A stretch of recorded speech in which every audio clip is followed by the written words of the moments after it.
ठिकाणी मुलगा वारला, आई वारली. वयाच्या 16व्या वर्षी त्या ठिकाणी खरं पाहता तुकोबारायांचे वडील वारले, मोठी भाऊजई वारली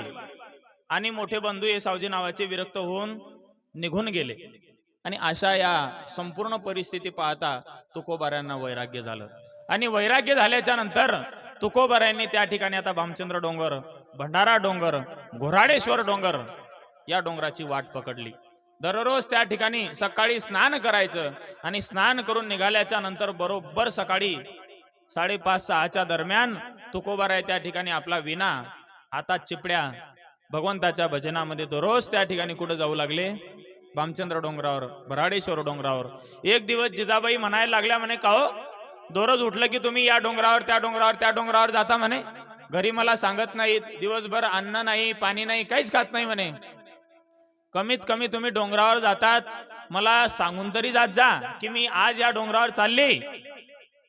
त्यावेळी तुकोबाराय त्या जिजाबाईला सांगतात, अगं म्हणे मी सकाळी निघाल्याच्या नंतर कोणत्या डोंगरावर जातो मला कळत नाही म्हणे, तू असं कर, देहूच्या बाहेर 3 रस्ते आहे, तिन्ही डोंगरांचे 3 रस्ते आहे,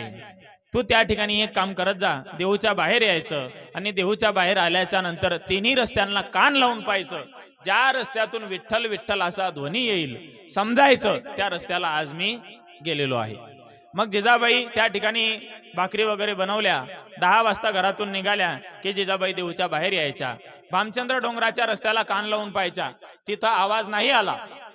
पुन्हा पुढच्या याला घोराडेश्वर डोंगराच्या पायाला त्या ठिकाणी रस्त्याला कान लावून पाहिला, नाही आला आवाज, पुन्हा त्या ठिकाणी भामचंद्र डोंगरा भंडारा डोंगराच्या रस्त्याला पाय लावला आणि मग तिथून विठ्ठल विठ्ठल असा ध्वनी आला. आणि मग तिथून त्या ठिकाणी आमच्या जनाबाई भंडारा डोंगराच्या दिशेने निघाल्या, पायथ्याजवळ आल्या, अर्ध्या डोंगरावर चढल्या आणि डोंगरावर चढल्याच्या नंतर जिजाबाईंच्या पायामध्ये काटा घुसला आणि काटा घुसल्याच्या नंतर ये अंबाबाई असं म्हणून त्या ठिकाणी जिजाबाईंनी वरची आपल्या डोक्यावर जी पाटी होती भाकरीची त्या ठिकाणी खाली